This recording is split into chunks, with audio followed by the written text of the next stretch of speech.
RTE में right to education act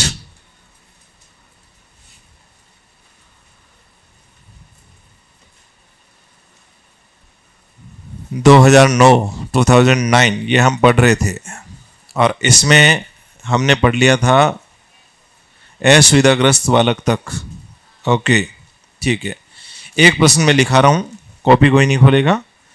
देखते हैं कि आपने इतने दिनों में जो पढ़ाई की है वो आपको याद है कि नहीं है। ध्यान रखना इस बात का कि आपके सिलेबस में सबसे ज़्यादा महत्वपूर्ण भूमिका निभाएगा ये आरटी, विशेष रूप से लेवल 1 वालों के लिए, क्योंकि कम से कम आपके यहाँ से 20 नंबर के प्रश्न पूछे जाएंगे।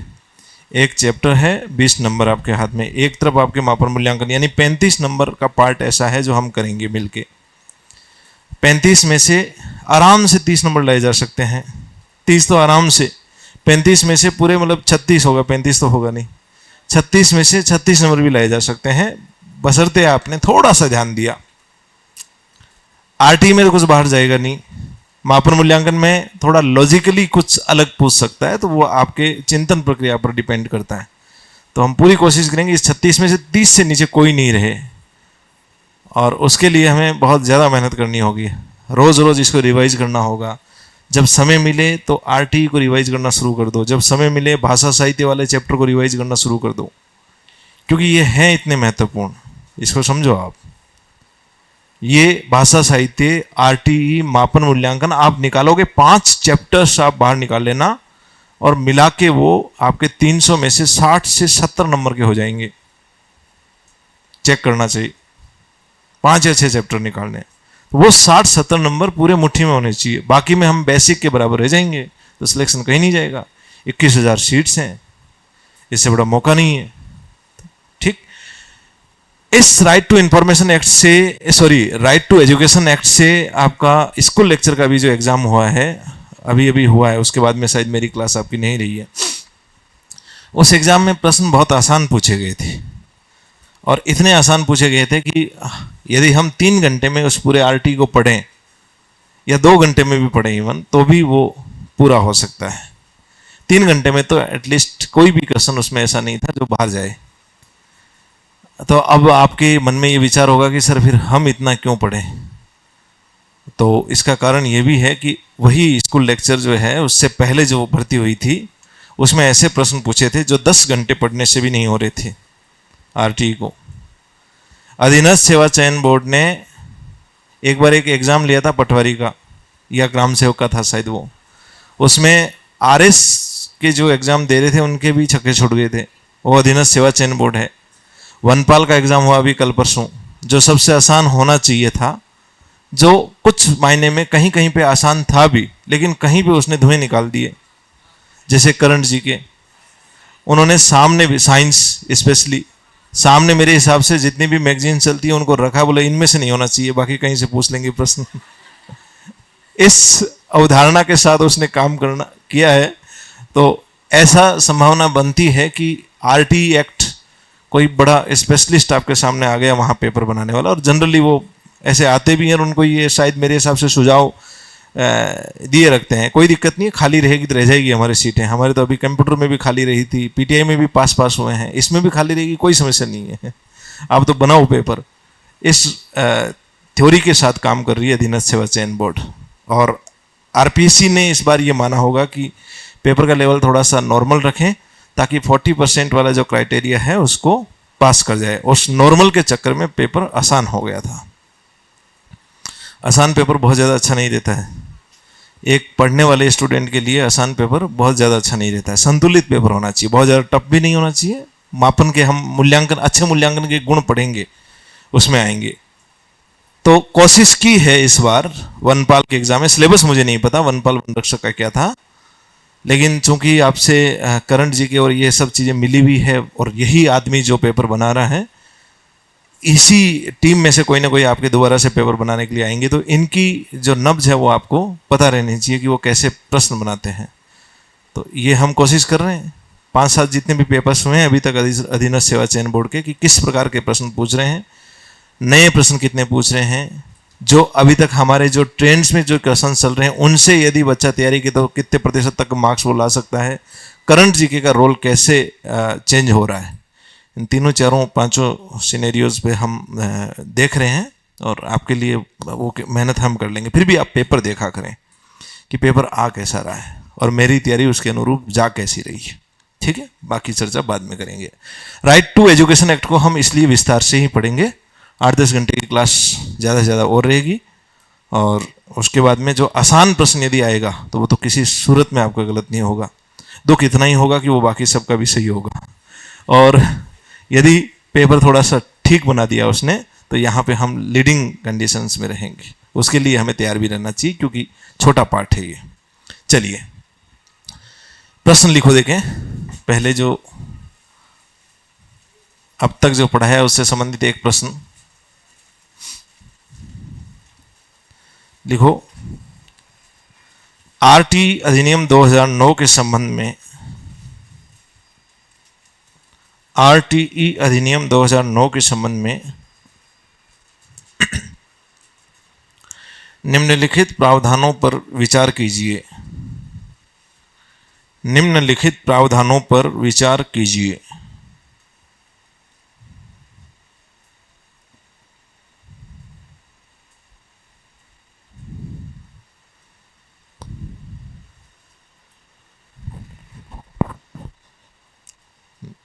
नंबर 1 लिखो, यह अधिनियम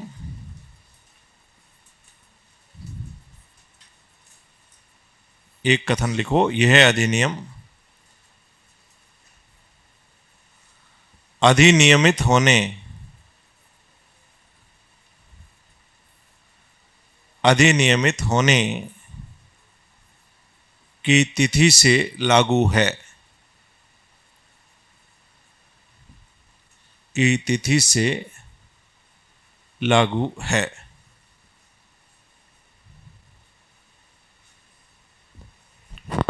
कथन 2 लिखो, यह अधिनियम, यह अधिनियम संविधान के अनुच्छेद, संविधान के अनुच्छेद 29 व 30 पर प्रभावी रहते हुए, प्रभावी रहते हुए लागू है।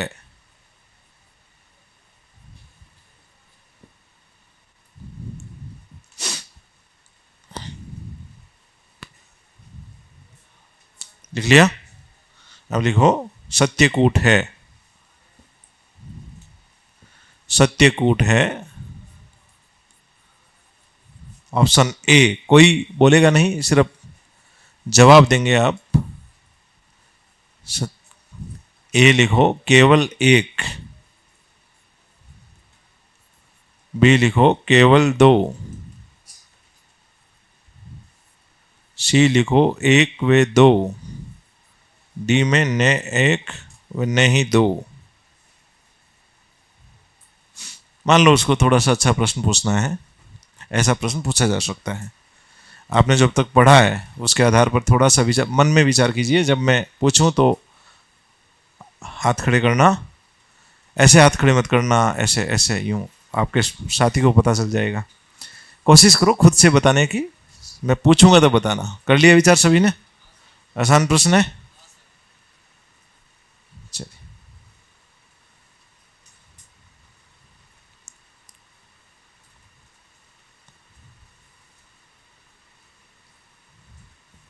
चलिए देखिए, केवल एक के पक्ष में कितने लोग हैं? हाथ खड़े करना। देखो एक काम ध्यान रखना, मैं यदि आपने सभी ने इसमें सक्रिय भागीदारी नहीं दिखाई तो मुझे लगा कि आपको रुचि नहीं है इसमें, तो आगे से मैं प्रश्न पूछना बंद कर दूंगा। इसलिए हाथ सबके खड़े होने चाहिए, चाहे किसी भी विकल्प में खड़े हो। भाई मैं आपको एक परिकल्पना, एक हाइपोथेसिस, यदि आपको ज्ञान है तो उस ज्ञान का उपयोग करना है, अदरवाइज अपने हिसाब से विचार करके बताओ। बताना जरूरी है, कोई भी हाथ ऐसे नहीं है कि खड़ा नहीं करेगा, ठीक है? नहीं तो दोनों हाथ खड़े करवा दिए जाएंगे। बताओ केवल एक के पक्ष में कौन है?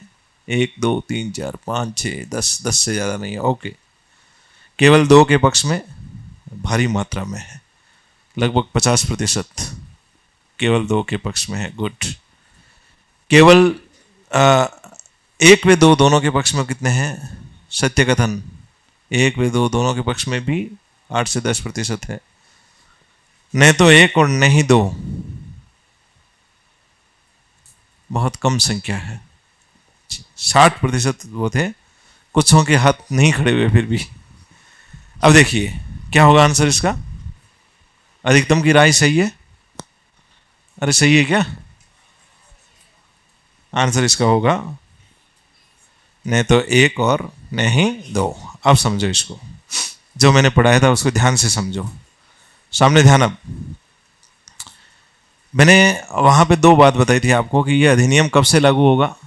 केंद्र सरकार इसके लिए अलग से नोटिफिकेशन जारी करेगा और उसमें तिथि लिखेगा और उस तिथि से ये लागू होगा। पढ़ाया था ना। तो अधिनियमित कब हुआ था? ये 26 अगस्त 2009 को। क्या उस दिन लागू हुआ? तो फिर ये कथन सही है? नहीं। ये देखना है आपको कि क्या कहना चाह रहा है। ये तो किसी सूरत में सही नहीं हो सकता। ये लगभग सबको, काफी को ये पता था, 50-60% का हाथ इस पे खड़ा था। ठीक बात है। अच्छा, उसके बाद में मैंने कहा था वहां पे कि एक संशोधन हुआ 2012 में, और 2012 में संशोधन इसलिए हुआ कि धारा 29 अनुच्छेद 29 और 30 और इसके अंदर टकराव हो रही है। जब टकराव होगा तो कौन सा ज्यादा प्रभावी रहेगा? उसमें कहा था कि 29 और 30 जो है इसके ऊपर प्रभावी रहेगा। यही तो बात थी ना। यानी कि यह अधिनियम अनुच्छेद 29 व 30 के अधीन रहते हुए लागू होगा, उसके ऊपर प्रभावी रहते हुए लागू नहीं होगा। याद आ रहा है क्या? थोड़ा बहुत याद आया? तो ये आपको ये पूछा इसीलिए गया था। अभी आरपीएससी ने ऐसे बहुत अच्छे अच्छे प्रश्न पूछे थे, उसमें सिर्फ ऐसे टेक्निकल पार्ट्स उसने उठाए हैं। छोटा सा एक शब्द आपके पूरे इस लाइन को खराब कर देगा। आपको सिर्फ इतना, आपने इतना ही पढ़ा था कि 29-30 बस हो गया काम, बस आंसर यही तो करते हैं हम। अरे अनुच्छेद 29-30 आ गया था, वही सही है। जब तक आंसर की नहीं आती तब तक आपका वो सही रहता है। ठीक है, धीरे धीरे कट ऑफ नीचे आती है फिर। तो ये ध्यान रखना, पेपर में हमें गलतियां अभी यहाँ कर लो जितनी करनी है। ये आपने गलती की, अच्छी बात है। अब इस गलती से सीखो कि मैंने ये गलती क्यों की। आगे से मैं हर एक प्रश्न को ध्यान से कैसे पढ़ूंगा, कैसे मुझे अपने आप में चेंज करना है। ये टेस्ट सीरीज के माध्यम से आपको करना है। ठीक, तो हमने पढ़ लिया था धारा 1, जिसमें उसका विस्तृत, उसका नाम क्या था संक्षिप्त, और कहाँ तक प्रभावी रहेगा, और कब से प्रभावी रहेगा, यानी प्रारंभ कब से होगा। और 2 नई चीजें उसमें जोड़ी गई थी। 29-30 के अधीन रहते हुए लागू होगा, मदरसे से वैदिक पाठशाला तथा धार्मिक संस्थाओं में लागू नहीं होगा। उसके बाद में हमने पढ़ा था धारा 2, जिसमें कुछ परिभाषाएं हमने पढ़ी, जिसमें सबसे पहले समुचित सरकार की परिभाषा हमने पढ़ी थी। समुचित सरकार 3 प्रकार की पढ़ी है हमने। प्रश्न है मेरा, ध्यान देना सामने। निम्नलिखित में से कौन सी समुचित सरकार नहीं है आरटी 2009 के अनुसार? ऑप्शन ए स्थानीय प्राधिकारी, ऑप्शन बी राज्य सरकार, ऑप्शन सी केंद्र सरकार, ऑप्शन डी संघ राज्य क्षेत्र की सरकार। क्या होगा आंसर? स्थानीय प्राधिकारी। 3 प्रकार की समुचित सरकार है, केंद्र सरकार, राज्य सरकार और संघ राज्य क्षेत्र की सरकार। संघ राज्य क्षेत्र के प्रशासक के अधीन यदि कोई स्कूल है तो उसके लिए समुचित सरकार कौन होगी? केंद्र सरकार होगी। ठीक है। फिर हमने पढ़ा था कि कैपिटेशन शुल्क क्या होती है। ऐसी शुल्क जो निर्धारित शुल्क के अतिरिक्त भुगतान के रूप में या डोनेशन के रूप में या सहायता के रूप में ली जाती है, कैपिटेशन शुल्क कहलाती है। जैसे वहां पे मोहिनी जैन केस में 2000 रुपये उन्होंने निर्धारित कर रखे थे गवर्नमेंट कोटा के लिए, 25,000 कर रखे थे नॉन गवर्नमेंट कोटा के लिए, और उसने 60,000 ले लिए थे। तो वो 60,000 रुपये लिए हैं, तो ऊपर वाले जो 35,000 है वो क्या थे? कैपिटेशन शुल्क। उसी के खिलाफ मोहिनी जैन गई थी सुप्रीम कोर्ट, याद है? ओके। उसके बाद चाइल्ड, बच्चा, बालक क्या होता है? तो बालक में 6 से 14 वर्ष का बालक या बालिका। और फिर हमने असुविधाग्रस्त बालक यानी कि child belonging to disadvantaged group हमने पढ़ा था, जिसमें केंद्र सरकार ने आरटी अधिनियम के तहत 4 बातें बोली थी। एससी वर्ग का बालक, एसटी वर्ग का बालक, सामाजिक और शैक्षणिक रूप से पिछड़ा बालक। इसके अलावा कुछ बहुत से उन्होंने, जिसमें सामाजिक, आर्थिक, भौतिक, सांस्कृतिक, भाषाई और लिंग तथा अन्य कारकों के आधार पर समुचित सरकार नोटिफिकेशन के द्वारा किसी भी बालक को असुविधाग्रस्त बालक की श्रेणी में रख सकती है। 2012 में इसमें संशोधन हुआ था। संशोधन के तहत एक नया जोड़ा गया, वो कौन सा था? निःशक्त बालक, चाइल्ड विथ डिसेबिलिटी। ये प्रश्न पूछा गया है, अक्सर प्रश्न पूछा भी जाता है, सबसे इंपॉर्टेंट है यह। फिर राज्य सरकार ने वर्ष 2022-23 के लिए विभिन्न प्रकार के बालकों को असुविधाग्रस्त बालकों की श्रेणी में रखा था, जिसमें SC, ST, निःशक्त बालक और OBC तथा SBC जिनकी आय सीमा 2.5 लाख से ज़्यादा नहीं है। 4 तो ये थे ही थे जो वहाँ पे बोल रखे थे। 4 उन्होंने अलग रखे हैं, जिसमें एक अनाथ बालक था, एक ऐसा बालक जिसके युद्ध विधवा का बालक जिसके पिताजी हैं युद्ध में शहीद हो गए हैं, ऐसा बालक जिसके माता पिता अभिभावक जो है वो BPL श्रेणी में है, और ऐसा बालक जो खुद HIV या कैंसर से पीड़ित है अथवा उसके माता पिता या अभिभावक HIV व कैंसर से पीड़ित है। इतना ही पढ़ा था। ओके।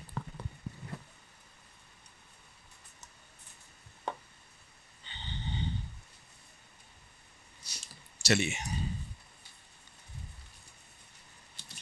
अब नेक्स्ट लिखो E।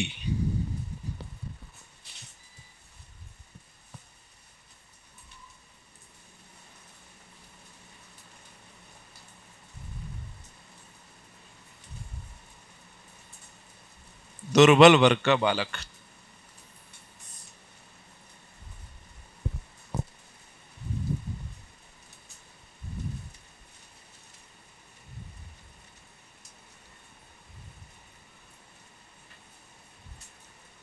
Child belonging to weaker section.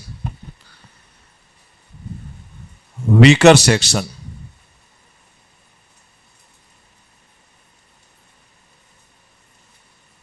दुर्बल वर्ग का बालक, child belonging to weaker section. इसमें क्या होगा?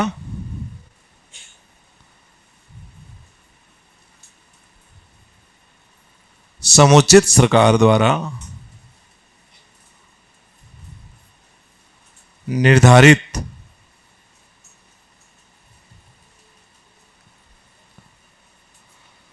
आय की न्यूनतम सीमा, यही लाइन लिखी हुई है उसमें, से कम आय वाले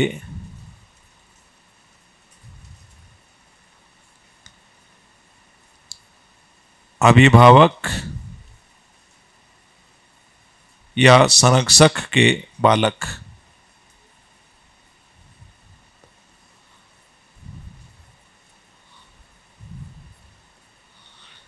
लिख लो। समुचित सरकार द्वारा घोषित आय की न्यूनतम सीमा से कम आय वाले अभिभावक या संरक्षक के बालक।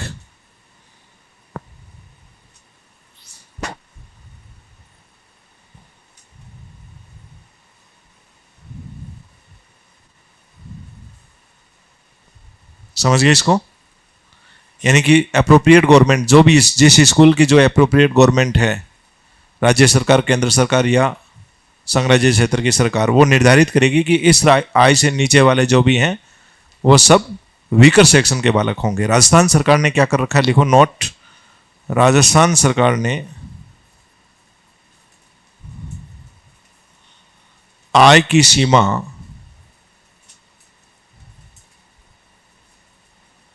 ₹2.5 लाख वार्षिक कर रखी है।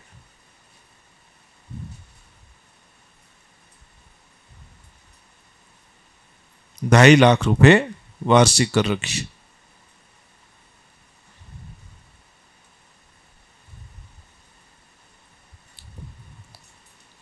इसमें कोई समझने वाली बात नहीं है। बढ़े आगे।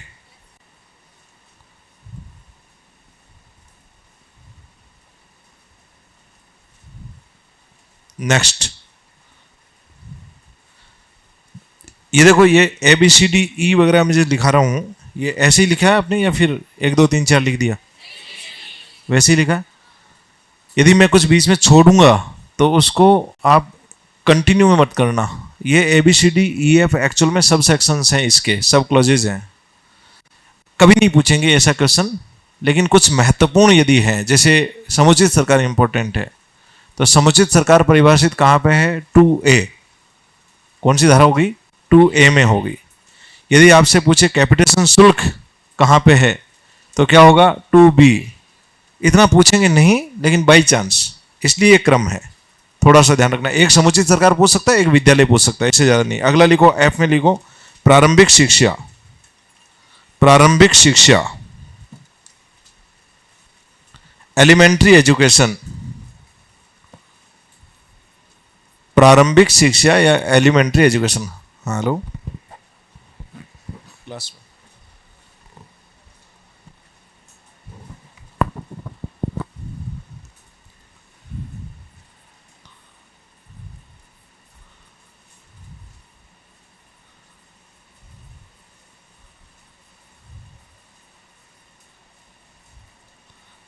एलिमेंट्री एजुकेशन क्या है? एलिमेंट्री एजुकेशन कक्षा 1 से 8 की शिक्षा। लिख लो। यह प्रश्न पूछा हुआ है कि एलिमेंट्री एजुकेशन का तात्पर्य कक्षा खालिस्तान से कक्षा खालिस्तान तक की शिक्षा है। तो एलिमेंट्री का मतलब आप 1 से 5 मत कर देना, जल्दीबाजी में कर देते हैं। वो प्राथमिक वो होती है, प्राइमरी शिक्षा है। यह है प्रारंभिक शिक्षा, एलिमेंट्री, 1 से 8। ठीक है। अच्छा, अब यदि मान लो मेरे को यदि पेपर बनाने के लिए भेजते तो मैं क्या करता? अलग अलग लोग अलग अलग अपनी अपनी, मुझे ये लगता है कि एक अच्छा सा प्रश्न पूछूं मैं, ऐसा मजेदार सा प्रश्न जो आज तक किसी ने नहीं किया हो, या ऐसा मेरे को कहते कि करना ही नहीं है, किसी को होना नहीं चाहिए। तो मैंने अभी उस पर गया, एक्ट को खोला, उस पर कंट्रोल फाइंड किया और primary education and upper primary education search किया, कहीं नहीं मिला। फिर पूरे एक्ट को पढ़ा, उसमें कहीं नहीं मिला। यानी कि राइट टू एजुकेशन एक्ट में किस शब्द का उल्लेख है? केवल प्राथमिक शिक्षा तथा उच्च प्राथमिक शिक्षा शब्दों का उल्लेख नहीं है। प्रश्न आपसे पूछ सकते हैं ऐसे कि आरटी अधिनियम 2009 के अंतर्गत निम्नलिखित में से किन शब्दों का उल्लेख मिलता है? ऑप्शन नंबर 1 प्रारंभिक शिक्षा, नंबर 2 प्राथमिक शिक्षा, नंबर 3 उच्च प्राथमिक शिक्षा। अब दीजिए कूट, केवल एक, 1 2, 1 2 3। मजेदार प्रश्न हो जाएगा। ऐसा प्रश्न प्रस्तावना से पूछा जाता है, क्योंकि प्रस्तावना सबको याद रहती है। यहां से हालांकि इतना खतरनाक प्रश्न पूछने की संभावना नहीं है, फिर भी क्योंकि मेरे मन में ये विचार आया था कि ये उच्च प्राथमिक प्राथमिक क्यों नहीं लिखा इसने, या कहीं लिखा है क्या?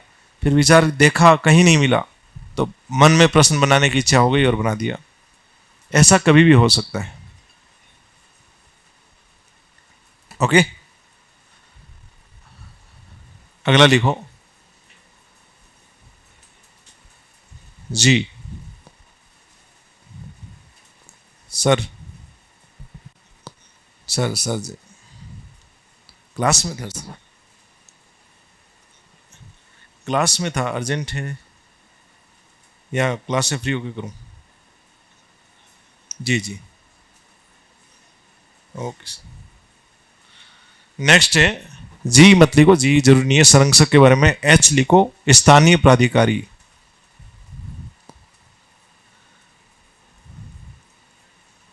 स्थानीय प्राधिकारी, लोकल अथॉरिटी।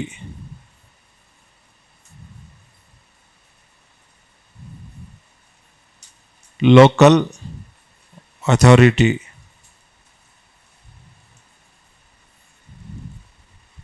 लिखो इसमें।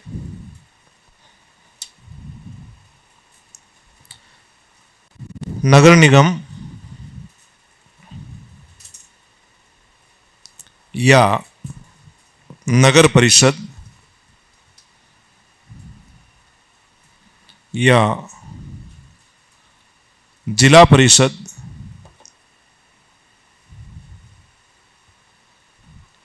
या पंचायत या ग्राम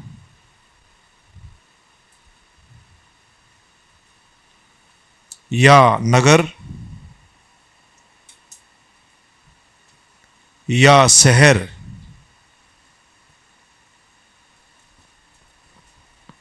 का कोई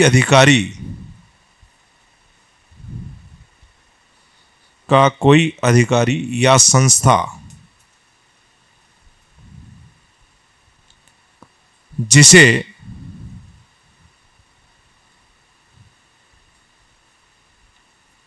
विद्यालय पर नियंत्रण के लिए,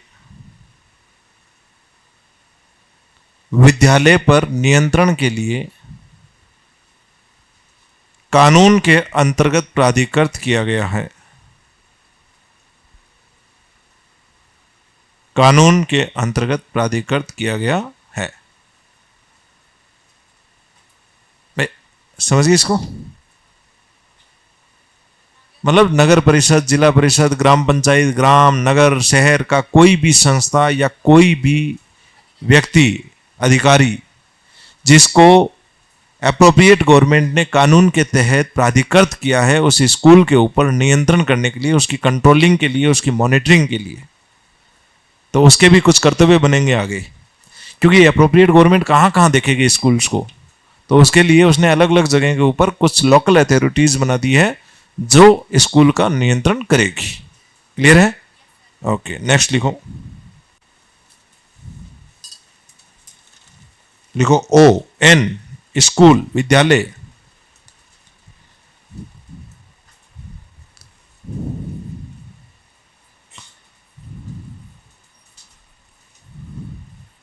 ये इंपॉर्टेंट है और ये इतना इंपॉर्टेंट है कि ये सब जगह आएगा, पूरे एक्ट में बार बार ये आएगा।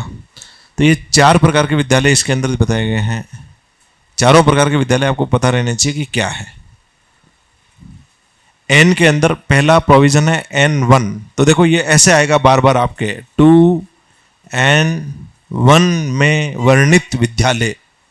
तो 2N1 में वर्णित विद्यालय का मतलब जब यहाँ 1, 2, 3, 4 आप समझ लोगे तो आगे एक्ट पढ़ने में आपको दिक्कत नहीं आएगी। देखो एक्ट को कैसे पढ़ा जाता है ये भी आपको पता रहना चाहिए। आप में से बहुत से ऐसे हैं जो प्रशासनिक अधिकारी भी बनेंगे, ऐसे हैं जो आगे जाके हो सकता है कि सिविल सर्वेंट बन जाए, आगे जाके खुद एक्ट बनाए। तो आपको पता होना चाहिए ना एक्ट कैसे बनते हैं, एक्ट को कैसे पढ़ा जाता है। पुराने एक्ट को पढ़ना पड़ता है उसके लिए। इवन हम जैसे मान लो कहीं अच्छी जगह पर LDC के रूप में भी जाएंगे तो वहाँ पे भी आपको वो कहेंगे कि इसके अंदर ये देखो इस एक्ट में क्या प्रावधान है और उसके हिसाब से काम करेंगे। तो वो एक्ट के प्रावधान जब आपको पढ़ना ही नहीं आएंगे तो कैसे करोगे? इसलिए क्या एक्ट होता है, कैसे इसको पढ़ा जाता है, यहाँ ये उसमें लिखा आएगा 2N1 के वर्णित विद्यालय, वो समझ नहीं आएगा किसकी बात कर रहा है ये। तो पहले सारी चीज़ें क्लियर होनी चाहिए कि भाई ये परिभाषाओं में मिलेगी। परिभाषाएं इसलिए बताई गई है, बालक बालक बालक लिखा आएगा हर जगह। बालक का मतलब केवल बालक नहीं है, बालिकाएं भी है। और 6 से 14 है, उसका मतलब सीधा है कि वो पहले ही बता दिया उसने कि 6 से 14, बार बार लिखने की जरूरत नहीं है 6 से 14 वर्ष का बालक। बालक का मतलब 6 से 14 वर्ष का बालक या बालिका, इसलिए ये परिभाषाएं पहले दी जाती। ओके, तो विद्यालय में पहला विद्यालय है, लिखो, समुचित सरकार या स्थानीय प्राधिकारी द्वारा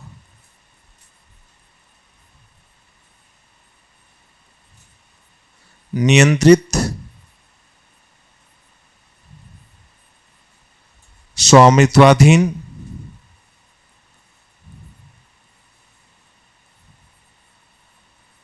या संचालित विद्यालय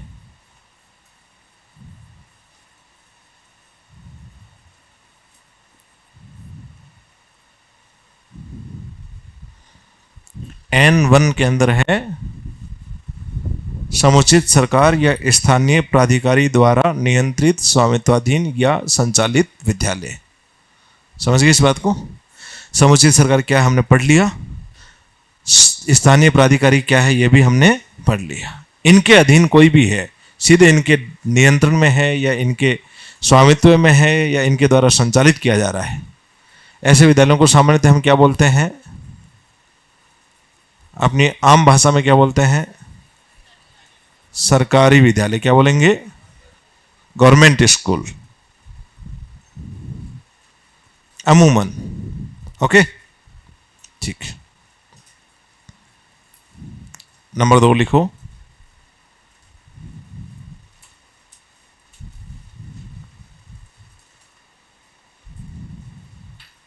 समुचित सरकार। ये लिख तो लिया ना पहला, या तेज है सभी ने? समुचित सरकार या स्थानीय प्राधिकारी द्वारा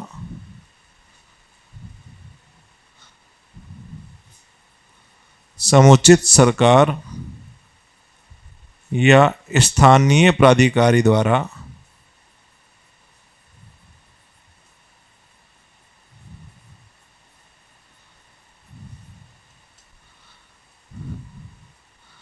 आवर्ती खर्चे के लिए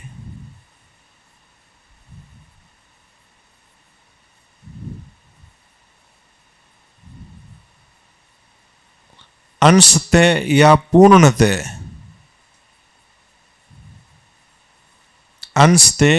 पूर्णतः अनुदान प्राप्त विद्यालय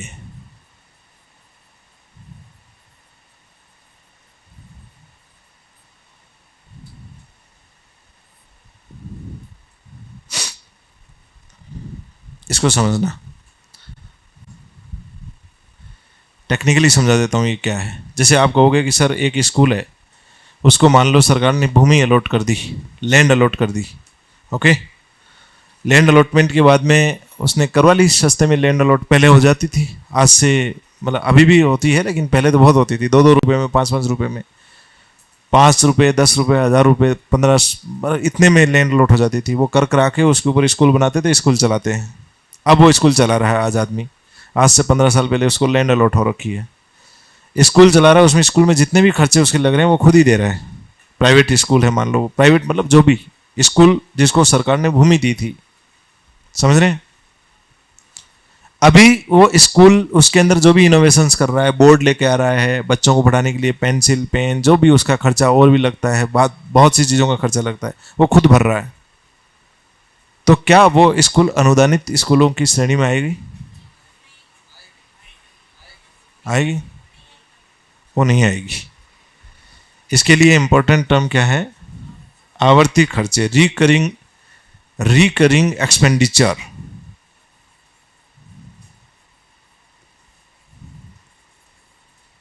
रिकरिंग एक्सपेंडिचर, ये थोड़ी गुड बात है, थोड़ी गहरी बात है। मतलब क्या हुआ?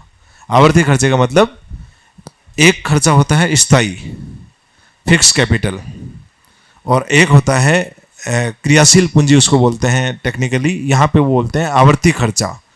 वो बार बार होगा स्कूल चलाने के लिए, हमेशा, जैसे टीचर्स को पेमेंट देना है, बोर्ड लेके आना है, बहुत से खर्चे हर बार हर साल वो होते रहेंगे, उन्हें बोलते हैं रिकरिंग कैपिटल। रिकरिंग कैपिटल नहीं बोलेंगे इसको, कैपिटल तो होगी नहीं, ये तो खर्चे हैं केवल, तो रिकरिंग एक्सपेंडिचर बोला जाएगा। और जो भूमि मिली है वो हमें कैपिटल मिली थी, पूंजी मिली थी, वो सरकार की पूंजी है, वो सरकार जब चाहे वापस ले सकती है। और यहाँ भी ये खर्चा जो हो गया वो हो गया, अभी ये सरकार वापस नहीं ले सकती है, समझिए इसको। तो ऐसे स्कूल जिनको उनके रिकरिंग कैपिटल एक्सपेंडिचर का कुछ हिस्सा अनुदान के रूप में दिया जाता है, या पूरा का पूरा हिस्सा अनुदान के रूप में दिया जाता है गवर्नमेंट के द्वारा, उसे बोला जाता है गवर्नमेंट एडेड स्कूल, सरकार द्वारा सहायता प्राप्त या अनुदानित स्कूल। और ये अनुदानित स्कूल किस श्रेणी में आएगी? N2। क्लियर है ये चीज? सबके क्लियर है? वापस बताऊं? पहले स्कूल तो क्लियर है, जो सीधे सरकार के अंडर में है, सब कुछ उसमें सरकार का है, वो कौन से स्कूल हो गए आपके? गवर्नमेंट। उसके बाद में अब दो चीजें हो सकती है, सरकार किसी स्कूल को दो प्रकार से अनुदान प्रदान करती है, सहायता प्रदान करती है। एक तो उसको कोई भूमि दे दी, उसको कुछ उपकरण दे दिए, उसको कुछ भी दे दिया, एक बार दे दिया, ठीक है, वो उसकी कैपिटल, उसे बोलते हैं पूंजी। दो चीजें होती है, एक पूंजी होता है, एक खर्चे होते हैं। पूंजी जैसे मान लो हम यहाँ पे ये भवन हमने बनाया है, ये पंखे वंखे ये सब चीजें हमने लगाई है, ये हाँ इसकी कैपिटल है, ये रहेगी। जिस दिन इस कोचिंग को मान लो क्लोज करके यदि जाना होगा तो उस दिन उसकी कोई ना कोई वैल्यू रहेगी। ये जो ज़मीन है ये इसकी कैपिटल है। बट यहाँ पे जो टीचर्स पढ़ाने के लिए आ रहे हैं, आपके जो छोटे मोटे खर्चे बीच बीच में होते रहते हैं, वो रिकरिंग एक्सपेंडिचर है, आवर्ती खर्चे हैं। यदि किसी भी स्कूल के आवर्ती खर्चों के लिए सरकार अनुदान कर रही है या सहायता कर रही है, वो चाहे अंशतः हो या पूर्णतः हो। जैसे मान लो एक स्कूल को चलाने के लिए एक साल में 15 लाख रुपए चाहिए और 5 लाख रुपए उसको गवर्नमेंट दे रही है, तो वो किस प्रकार के स्कूल में आएगी? सरकार द्वारा अनुदान प्राप्त विद्यालय है। 15 में से 15 लाख गवर्नमेंट दे रही है तो भी किस में आएगी? सरकार द्वारा अनुदान प्राप्त विद्यालय। समझ गए अब तो? ठीक। तीसरा लिख लिया इसने, सभी ने लिख लिया? नेक्स्ट,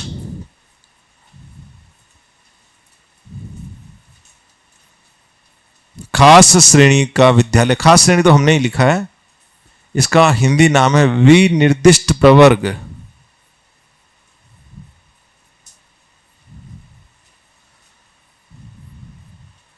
अच्छा नाम है ना, याद रह जाएगा, इसलिए हिंदी में याद मत किया करो।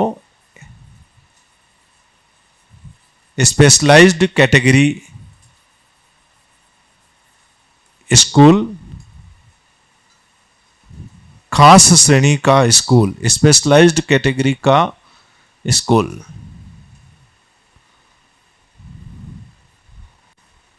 विनिर्दिष्ट प्रवर्ग का स्कूल। स्पेसिफाइड करो इसको, स्पेशलाइज्ड की जगह वो विशेषीकृत हो गए, स्पेसिफाइड, सॉरी।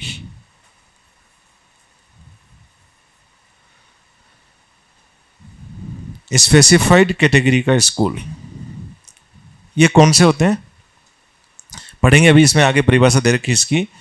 ऐसे स्कूल जिनको समुचित सरकार ने कुछ विशेष कारणों की वजह से, कुछ अच्छे कारणों की वजह से, कुछ भी हो सकते हैं, कुछ डिस्टिंक्टिव कैरेक्टर्स उस स्कूल के होंगे, इसकी वजह से अधिसूचना जारी करते हुए एक विशिष्ट श्रेणी के स्कूल में रखा है। जैसे केंद्रीय विद्यालय, नवोदय विद्यालय, सैनिक विद्यालय, केंद्र सरकार ने इन सभी को किस में रख रखा है? खास श्रेणी के विद्यालयों में।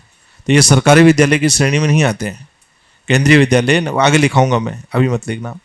केंद्रीय विद्यालय, नवोदय विद्यालय, ये सब किस श्रेणी के विद्यालय में आते हैं? विनिर्दिष्ट प्रवर्ग श्रेणी के विद्यालयों में आते हैं। क्लियर है? और चौथा प्रकार का स्कूल है, चौथा प्रकार का स्कूल है, उसको वैसे ही लिख लो चाहे आप, निजी विद्यालय। आम बोलचाल की भाषा में कहते हैं हम इसको निजी विद्यालय। और टेक्निकली वही बात है जिसको आवर्ती खर्चे के रूप में सरकार के द्वारा किसी भी प्रकार की कोई भी अनुदान या सहायता प्राप्त नहीं होती है, प्राइवेट स्कूल्स। क्लियर? तो स्कूल के कुल कितनी श्रेणी हो गई? कौन से में आता है? एन, 2N, किस में आएगा? 2N। 2N के 1 में कौन सा स्कूल आ गया? सरकारी स्कूल। 2 में कौन सा आ गया? अनुदानित स्कूल, जिसको आवर्ती खर्चे के रूप में कुछ अनुदान के रूप में मिलता है। 3 में कौन सा आ गया? खास श्रेणी का स्कूल। और 4 में कौन सा आ गया? Good, very good. अगला लिखो, ओ। नेक्स्ट परिभाषा, अनुवीक्षण प्रक्रिया।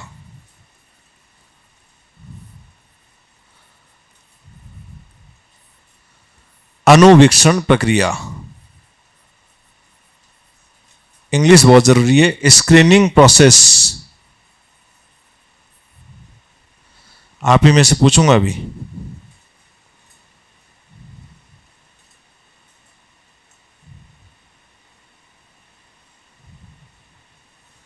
अनुवीक्षण प्रक्रिया, स्क्रीनिंग प्रोसेस क्या होता है? प्रवेश परीक्षा 15-20 मिनट बाद में पहुंचूंगा उसकी क्लास में, नेक्स्ट में 4:20 पर है ना। बताऊं? प्रवेश परीक्षा, अच्छा किसकी प्रवेश परीक्षा? बच्चे की। अच्छा एक मैं पूछता हूं आपसे, एक स्कूल है उसके अंदर, चूंकि बच्चा तो अभी पहली क्लास में आएगा या फिर LKG में आएगा, बच्चे को तो कुछ नहीं पता, तो ऐसे में उस स्कूल में ये निर्धारित किया कि बच्चे के माता पिता इंटेलिजेंट होने चाहिए। माता पिता का इंटरव्यू लिया उन्होंने, तो क्या ये स्क्रीनिंग प्रोसेस है? नहीं है? नहीं है? नहीं है? चलो दूसरा एग्जांपल। एक मान लो स्कूल ये चाहता है कि मेरे यहाँ पे एलिट ग्रुप के स्टूडेंट्स पढ़े, तो उन्होंने ये कह दिया कि 20 लाख रुपए से ज़्यादा आय वर्ग के जो माता पिता हैं उन्हीं के बच्चों को हम यहाँ लेंगे। इनकम टैक्स वाला वो एक अपना फॉर्म लेके आओगे और बच्चों का एडमिशन कराओगे। क्या स्क्रीनिंग प्रोसेस है? लिखो अब स्क्रीनिंग प्रोसेस क्या है। लिखो, यादृच्छिक प्रक्रिया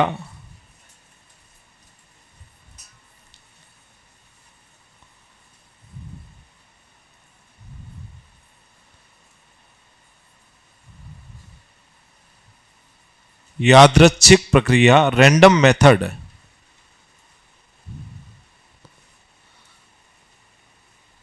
के अतिरिक्त, रैंडम मेथड के अतिरिक्त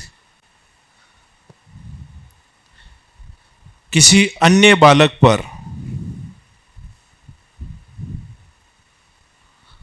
किसी अन्य बालक पर वरीयता देने के उद्देश्य से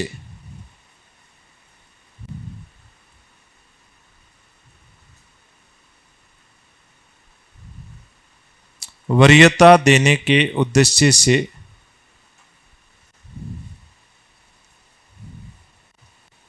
प्रवेश के लिए अपनाई गई प्रक्रिया, प्रवेश के लिए अपनाई गई प्रक्रिया।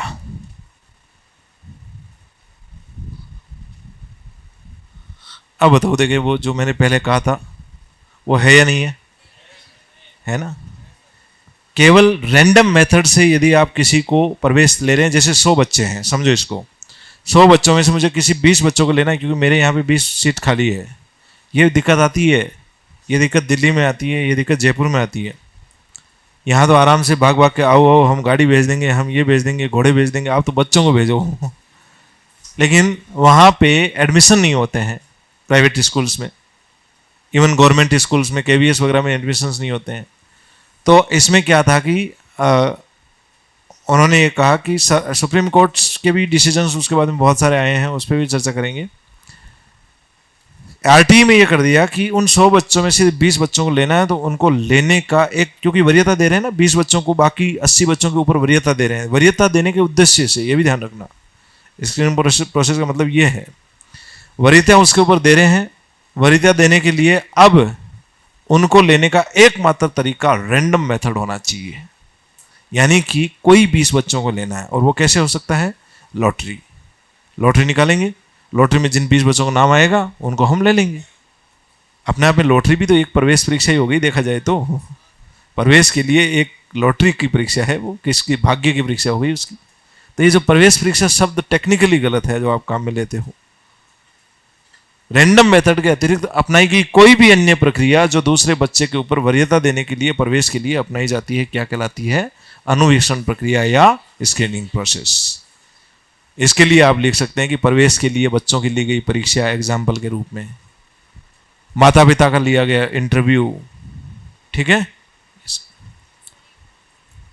नहीं समझे? इस बात को नहीं समझे क्या? फिर समझा देता हूं। बच्चे का एडमिशन करवाना है, ठीक है। अब बच्चे के एडमिशन करवाने की कोई ना कोई प्रोसेस होगी ना। हमें 100 में से कोई 20 बच्चों को लेना है, तो 20 बच्चों को लेने की आरटी एक्ट कहती है कि एक ही तरीका होना है। यदि आपको 20 बच्चों को 80 बच्चों के ऊपर वरीयता देनी है, तो इस उद्देश्य के लिए यदि आपको कुछ काम करना है, अपने प्रोसेस अपनानी, तो वो प्रोसेस सिर्फ एक ही प्रकार की होगी। वो क्या होगी? रैंडम। रैंडम तो समझते हो ना इंग्लिश में, यादृच्छिक, हिंदी में यादृच्छिक, अब उसको और मारवाड़ी में क्या बोलते हैं, जो भी आप समझते होंगे। तो किसी भी, मतलब पता नहीं रहना चाहिए, कोई भी बच्चा उसके अंदर आ सकता है। रैंडम मेथड का एक तरीका होता है लॉटरी। तो उन 20 बच्चों को वो किस तरीके से ले सकते हैं? केवल लॉटरी के द्वारा ले सकते हैं। इसके अलावा कोई दूसरी प्रोसेस नहीं लेंगे। यदि कोई दूसरी प्रोसेस अपनाएंगे तो वो आरटीई अधिनियम का उल्लंघन माना जाएगा, क्योंकि उन्होंने कौन सी प्रक्रिया अपनाई उसके बाद में? अनुवीक्षण प्रक्रिया। रैंडम प्रोसेस के अतिरिक्त जो भी प्रोसेस है उसको क्या बोला जाएगा? Screening process. क्लियर अब तो? ठीक, नेक्स्ट, अगला लिखो। खास श्रेणी का विद्यालय पी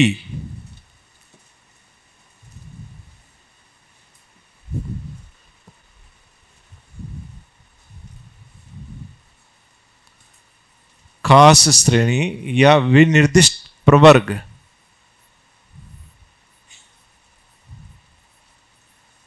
विनिर्दिष्ट प्रवर्ग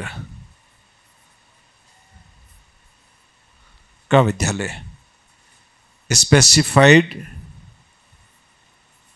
कैटेगरी,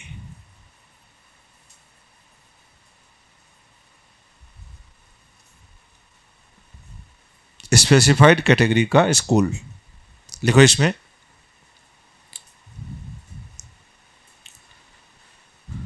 नवोदय, नवोदय विद्यालय, केंद्रीय विद्यालय, सैनिक स्कूल,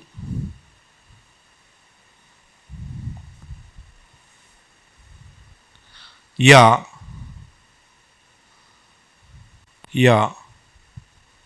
समुचित सरकार द्वारा घोषित स्कूल। समुचित सरकार द्वारा विशिष्ट लक्षणों के कारण घोषित स्कूल। विशिष्ट लक्षणों के कारण घोषित स्कूल।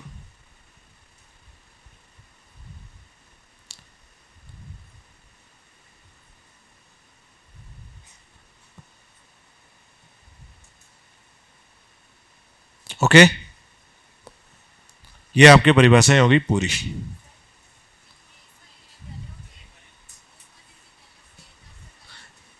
अब देखो हो सकता है अभी मुझे इतना आइडिया नहीं है कि कौन कौन से हैं, कौन कौन से नहीं हैं।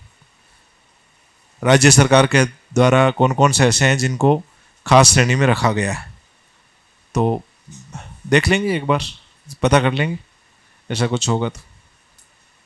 हाँ, और कोई प्रश्न? विशिष्ट मतलब वो स्टेट गवर्नमेंट को अपने हिसाब से, समुचित सरकार को ऐसे कुछ वो दिए हुए हैं अपने हिसाब से, कोई भी विशिष्ट लक्षणों के, जैसे ये बोल रहे हैं कि मूक बधिर वाले किस श्रेणी में आएंगे, क्या आएंगे, तो हो सकता है कि वो खास श्रेणी के स्कूल में आए। ये पता कर लेंगे एक बार, मुझे आइडिया नहीं है कि कौन कौन से हैं। हैं एन में खास श्रेणी का मतलब क्या है ये समझाया यहाँ पे। एन के अंदर तो वो लिखा है कि खास श्रेणी के स्कूल, केवल इतना ही लिखा है। अब ये खास श्रेणी है क्या, इसको भी परिभाषित करना पड़ेगा। तो इसको परिभाषित किया, खास श्रेणी का मतलब क्या है। वहां पे वही है खास श्रेणी, नवोदय, केवीएस, यही खास श्रेणी में आते हैं। ठीक, और कोई प्रश्न यहां से? नहीं, बढ़े आगे। ओके, चलिए अध्याय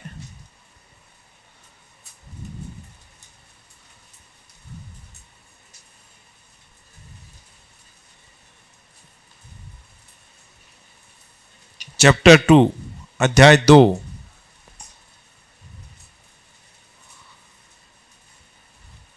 अच्छा, इसको आप कोशिश करना बन जाए तो अच्छा रहेगा, एक साथ हो जाएगा। ये से ऐसे रजिस्टर को तिरछा करके बना लीजिएगा, जगह है तो। हम यदि ऐसे पढ़ेंगे तो ये ज़्यादा ठीक रहेगा, यह आपकी इच्छा है। यदि जगह नहीं है तो सीधा सीधा फिर अलग अलग लिखना। मैं एक साथ चलाऊंगा ऐसे, ये आपके उसमें आ नहीं पाएगा रजिस्टर में। मैं जब इसको यूं करके, क्योंकि मेरे पास तो बोर्ड है, मैं तो मिटा भी दूंगा, आगे बढ़ जाऊंगा, पीछे हो जाऊंगा, आपकी समस्या हो जाएगी। लिखते समय ध्यान रख लेना आप। तीन धाराएं इसमें पढ़ेंगे। बाल शिक्षा का अधिकार, क्या नाम है? बाल शिक्षा का अधिकार। देखो, हमने सबसे पहले 7 अध्याय पढ़े थे, याद है सबको? सबसे पहला प्रारंभिक था। प्रारंभिक में 2 चीज होती है, उसका नाम क्या है, उसके संबंध में जितनी भी आगे परिभाषाएं वो दूसरी धारा में दे दी। उसके बाद में इसमें क्या है कि बच्चों को अधिकार दिया है हमने, तो क्या अधिकार है बच्चों को? अधिकारों की बात कौन से अध्याय में करेंगे? 2 में। अब ये जो अधिकार दिए हैं, ये अधिकार उनको मिले, उसके लिए जिम्मेदारी किस किस की है? समुचित सरकार, स्थानीय प्राधिकारी, माता पिता की। तो वो किस में आ जाएंगे? 3 में। उन्होंने अपनी जिम्मेदारी निभा दी, स्कूल खोल दिए, शिक्षक लगा दिए, सब काम कर दिया। उसके बाद में बारी किसकी आएगी? शिक्षकों की और विद्यालय की। तो शिक्षक तथा विद्यालय का उत्तरदायित्व कौन से में है? 4 में। उसके बाद में उनको करना क्या है? प्रारंभिक शिक्षा का पाठ्यक्रम तथा उसको पूरा करना। पूरा जैसे ही कर देंगे प्रारंभिक शिक्षा बच्चे को मिल जाएगी, यानी कि अध्याय कौन सा हुआ? वो 5। यानी उसको अधिकार मिल गया। अधिकार मिला कि नहीं मिला, इसके ऊपर बात करने के लिए बाल अधिकारों का क्या होगा? संरक्षण। वो कौन से में? 6 में। और 7 में मिसलेनियस है, यानी कि प्रकीर्ण। एक एक इसी क्रम में हमें धाराएं पढ़नी है। धाराएं तो आपको हमेशा के लिए याद हो जाएगी। थोड़ा सा ध्यान लगाए, टुकड़ों में तोड़ के पढ़ेंगे हम। जैसे अध्याय 3:2 की धारा 3 से लेके कितनी तक है? तो आपको पहली बात ये पता रहनी चाहिए 3 से 5 है। अब 3, 4 और 5 ये 3 धाराएं, इन तीनों में क्या क्या बातें हैं ये देखो। सबसे पहले है धारा 3,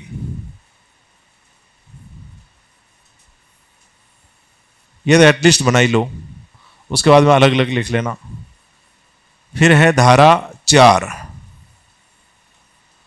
और फिर है धारा 5। इन 3 धाराओं में 3 प्रकार के अधिकार दिए गए हैं। धारा 3 में अधिकार दिया गया है कि बच्चे को निःशुल्क शिक्षा मिले तथा अनिवार्य शिक्षा मिले। तो धारा की इन 3 किससे संबंधित होगी? निःशुल्क व अनिवार्य शिक्षा का अधिकार। गुड। धारा 4, धारा 4 में बात की है कि बच्चा यदि किसी वजह से प्रवेश नहीं ले पाया तभी भी उसको किसका अधिकार मिलेगा? प्रवेश का अधिकार। और धारा 5 में प्रवेश लेने के बाद में किसी वजह से बच्चे को छोड़कर कहीं और जाना है तो किसका अधिकार मिलेगा? स्थानांतरण का अधिकार।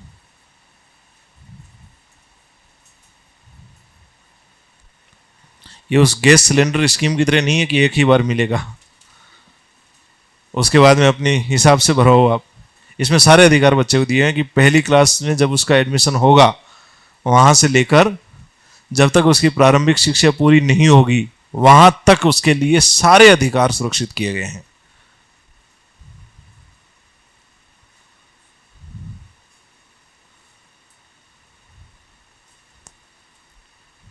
लिख लिया ये?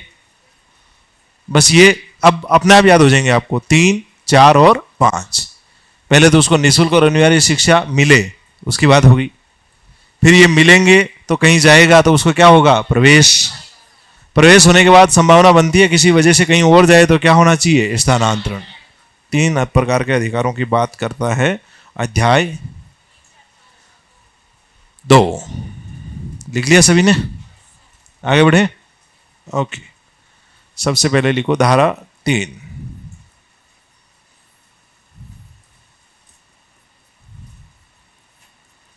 निःशुल्क व अनिवार्य शिक्षा का अधिकार।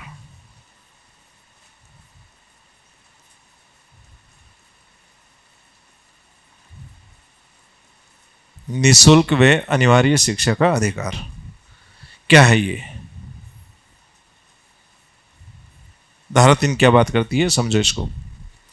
धारा 3 पहली बात कहती है कि 6 से 14 वर्ष का बालक, यानी कि बालक को, प्रत्येक बालक को उसके नजदीकी स्कूल में, कहां पे? ये टर्म बहुत इंपॉर्टेंट है, नेबरहुड स्कूल। उसके नजदीकी स्कूल में प्रारंभिक शिक्षा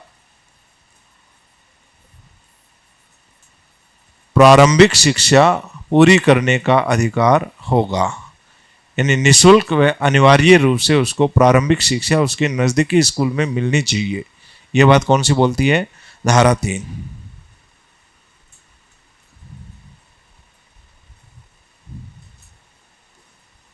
पूरी करने का अधिकार।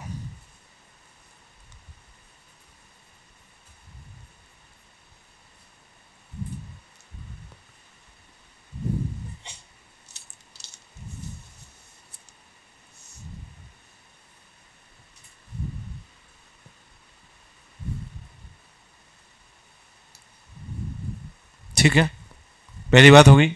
सेकंड क्या बात बोलता है ये? निःशुल्क का मतलब समझा रहा है यहां, जो हमने पहले पढ़ा था, शुरुआत में पढ़ा था ना। निःशुल्क का तात्पर्य क्या है? कि कोई बालक, लिख लो, कोई बालक ऐसे शुल्क के लिए उत्तरदायी नहीं होगा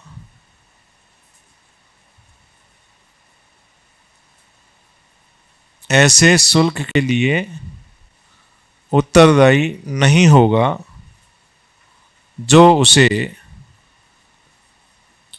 प्रारंभिक शिक्षा पूरी करने से रोकता है। प्रारंभिक शिक्षा पूरी करने से रोकती है।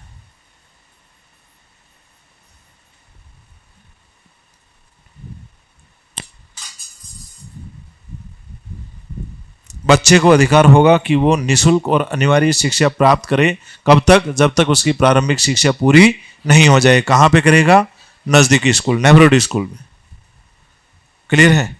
ठीक है। अच्छा, इस नेबरहुड स्कूल का मतलब ये नहीं है कि केवल नजदीकी स्कूल में ही कर सकता है। यदि नजदीकी स्कूल में जगह नहीं है तो 50 किलोमीटर दूर उसको हम नहीं निःशुल्क शिक्षा नहीं देंगे। इसका मतलब ये नहीं है, ध्यान रखना। क्लैरिफिकेशन आ रहा सरकार का। मान लो इसके नज़दीक में स्कूल नहीं है या जगह नहीं है वहाँ पे, उसके 5 या 7 किलोमीटर दूर स्कूल है। नज़दीकी स्कूल का सरकार ने ये मानक बना रखा है कि प्राइमरी स्कूल में 1 किलोमीटर और अपर प्राइमरी स्कूल में 2 किलोमीटर। तो निःशुल्क और अनिवार्य शिक्षा उसको मिलनी है तो प्रत्येक 1 किलोमीटर पर उसको अतिरिक्त पैसे मिलेंगे, ट्रांसपोर्ट अलाउंस मिलेगा। पैसा नहीं देगा वो किसी सूरत में सरकारी स्कूल में। समझ गए? ओके।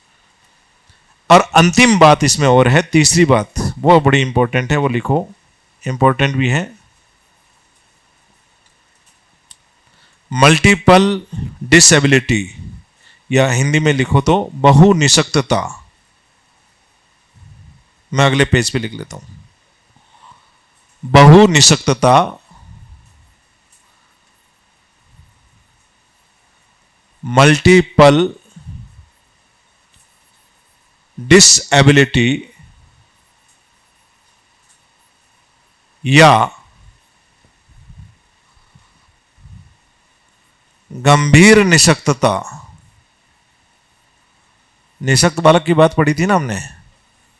गंभीर निशक्तता, सीवियर डिसेबिलिटी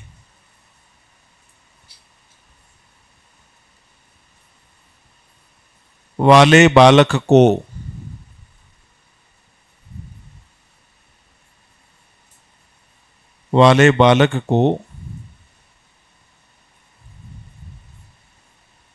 घर से घर आधारित शिक्षा प्राप्त करने का अधिकार होगा। प्राप्त करने का अधिकार होगा।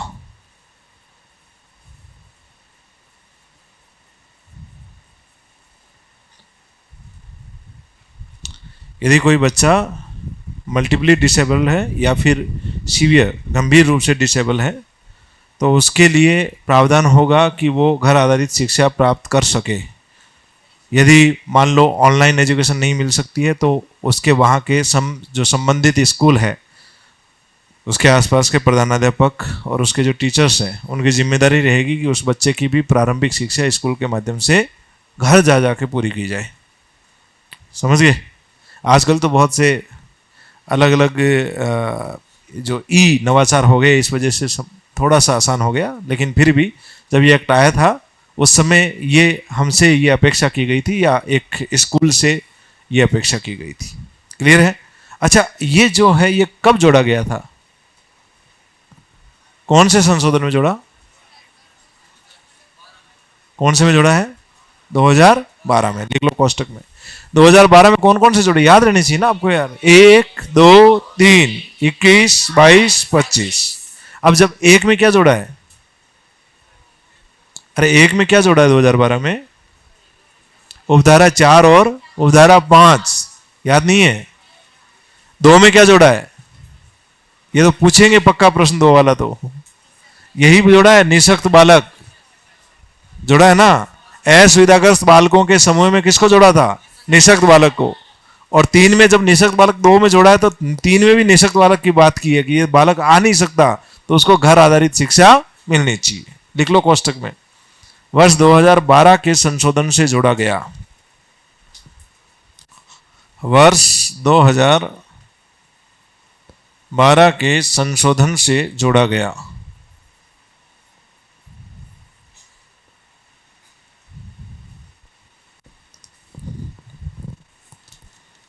नेक्स्ट लिखो धारा 4।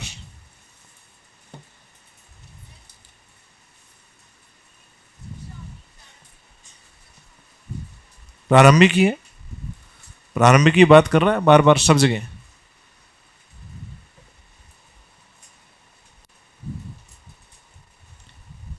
धारा 4,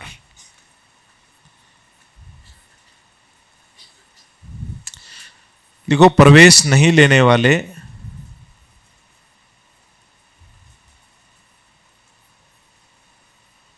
या विद्यालय बीच में छोड़ने वाले,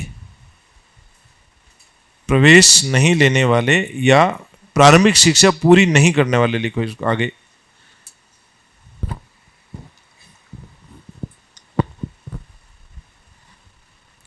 प्रवेश नहीं लेने वाले या प्रारंभिक शिक्षा पूरी नहीं करने वाले बालकों के लिए विशेष प्रावधान।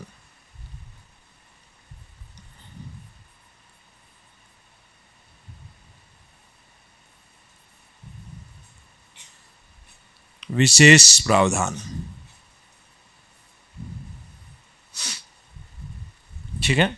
ये प्रावधान उन्हीं के लिए हैं जो या तो किसी वजह से स्कूल ज्वाइन नहीं कर पाए थे, 7 साल का हो गया, 8 का हो गया, 9 का हो गया, या मान लो 6 साल की उम्र में स्कूल ज्वाइन की थी लेकिन अगले साल किसी वजह से उसने छोड़ दी और फिर वो वापस 10 साल का हो गया, समझ रहे हैं। तो प्रवेश नहीं लेने वाले या प्रारंभिक शिक्षा पूरी नहीं करने वाले बालकों के लिए विशेष प्रावधान है। अब ये छोड़ दिया इन्होंने या प्रवेश नहीं ले पाए, तो हमें इनको क्या दिलवाना है? प्रवेश। प्रवेश के लिए क्या होगा? जब ऐसे बालक प्रवेश लेंगे तो इनके लिए प्रवेश का आधार क्या होगा? इंपॉर्टेंट है ये। प्रवेश का आधार क्या होगा इनके लिए? आयु। लिख लो।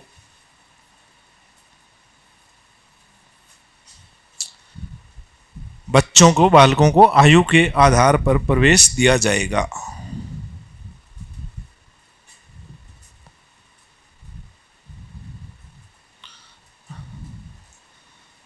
अच्छा, एक क्वेश्चन पूछता हूं मैं आपसे। एक बालक है, उसने किसी वजह से जब शुरुआत में प्रवेश लिया था तो 7 साल का जब वो था, तो या मान लो 6 साल का था, तभी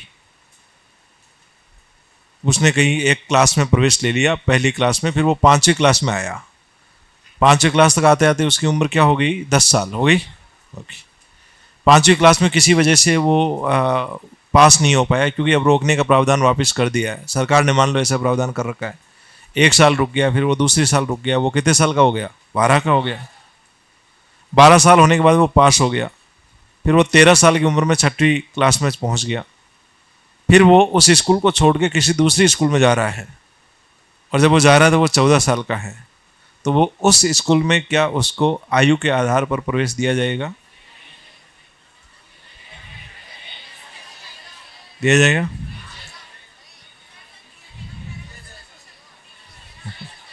उसको आयु के आधार पर प्रवेश वहां नहीं दिया जाएगा। स्थानांतरण टीसी में जो लिखा हुआ है उसके आधार पर। आयु के आधार पर प्रवेश के लिए 2 चीजें हैं: प्रवेश नहीं लेने वाले या प्रारंभिक शिक्षा पूरी नहीं करने वाले, बीच में जिसने छोड़ दी है। यदि वो ऐसा होता कि वो 2 साल तक, ये बात होती कि वो 8 साल का जब था तो तीसरी क्लास में था, फिर उसने छोड़ दी, फिर वो 12 साल का था, वापस आता है कि अब मैं वापस पढ़ूंगा, उस समय उसको किसके आधार पर दिया जाएगा? आयु के आधार पर। टेक्निकल, ज़्यादा टेक्निकल चीज़ें हैं, क्योंकि आप वहाँ पे जाएंगे प्रिंसिपल बन के, मान लो 2nd ग्रेड में आपका सिलेक्शन होता है, आप HM बनेंगे, आपको छोटी छोटी बातें पता होनी चाहिए। क्लियर है? ठीक। नेक्स्ट एग्जाम्पल लिख लो। उदाहरणार्थ, सामान्यतः 6 से 14 यानी कि 6 साल की उम्र में उसको कौन सी कक्षा में प्रवेश मिलेगा? 1 में।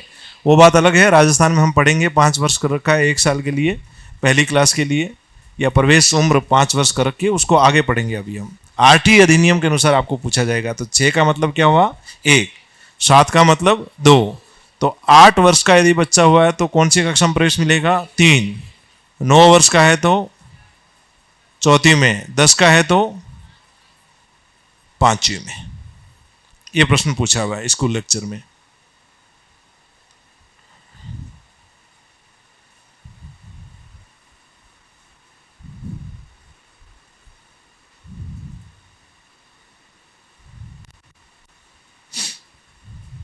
फटाफट करें, देखें अगली क्लास बना लिया सभी ने। अच्छा, एक प्रश्न और है, आयु के आधार पर प्रवेश क्यों दिया जा रहा है, अधिगम स्तर के अनुरूप प्रवेश क्यों नहीं दिया जाता, उसके पीछे का मूल कारण क्या है? क्या है मूल कारण? कि बच्चे को आयु के आधार पर ही प्रवेश दिया जाना चाहिए, अधिगम स्तर के आधार पर प्रवेश नहीं दिया जाना चाहिए। इसके पीछे का मूल कारण, बच्चे की प्रारंभिक शिक्षा समय पर पूरी हो, ऑप्शन 1। बच्चे के ड्रॉप आउट को रोकना, ऑप्शन 2। क्या होगा? ड्रॉप आउट को रोकना। होता क्या है कि मान लो बच्चे को हमने, वो आया है 10 साल का, हमने उसको पहली क्लास में बिठा दिया, तो जैसे ही वो क्लास में जाएगा सारे खड़े हो जाएंगे, मास्टर जी आ गए। उससे अलग अलग तरह की बात, वो देखा मैं हूं ना के अंदर शाहरुख खान था और कोई मिल गया मैं आपके, वो ऋतिक रोशन कैसे मजाक उड़ाते थे। मजाक उड़ाते हैं तो उसको ऐसे फील होता है कि यार मैं कहाँ आ गया, मतलब ऐसे में वो बच्चा अगली साल या उससे अगले साल बोले मैं नहीं पढ़ूंगा, बस पहले ही नहीं पढ़ाया था अभी नहीं पढ़ूंगा, ड्रॉप आउट हो जाता है। इस वजह से इसका आधार क्या रखा गया है? आयु। क्लियर है? ओके, नेक्स्ट लिखो, इसी में अगला पॉइंट लिखो, आयु के आधार पर प्रवेशित बच्चे को, आयु के आधार पर प्रवेशित बच्चे को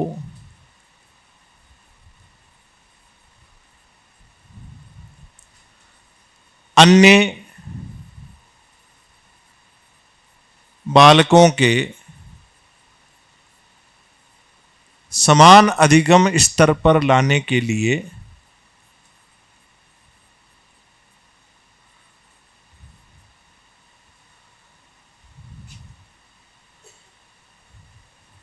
समान अधिगम स्तर पर लाने के लिए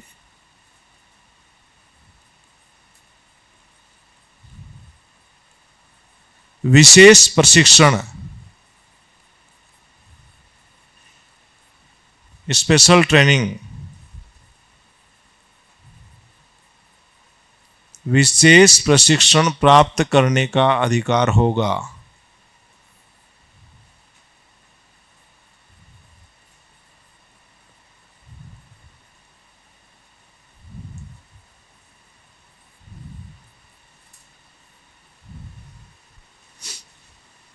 ओके,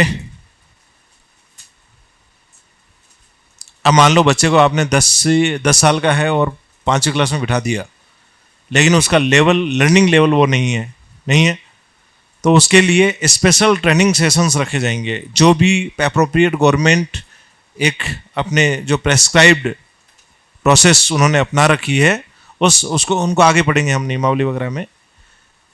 तो उस स्पेशल प्रेस्क्राइब्ड प्रोसेस को अपनाते हुए उस बच्चे को स्पेशल ट्रेनिंग, विशेष प्रशिक्षण दिया जाएगा ताकि वो अधिगम स्तर उनके अनुरूप कर सके। क्लियर है? अंतिम पॉइंट लिखो, विशेष प्रशिक्षण का एक है, आगे पढ़ेंगे हम अभी इसके बारे में क्या है क्या नहीं। अंतिम लिखो, प्रवेशित बालक को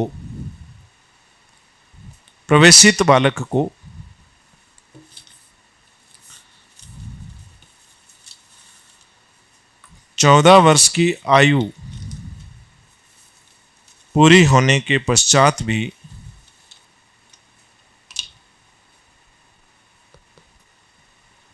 प्रारंभिक शिक्षा पूरी करने का अधिकार होगा।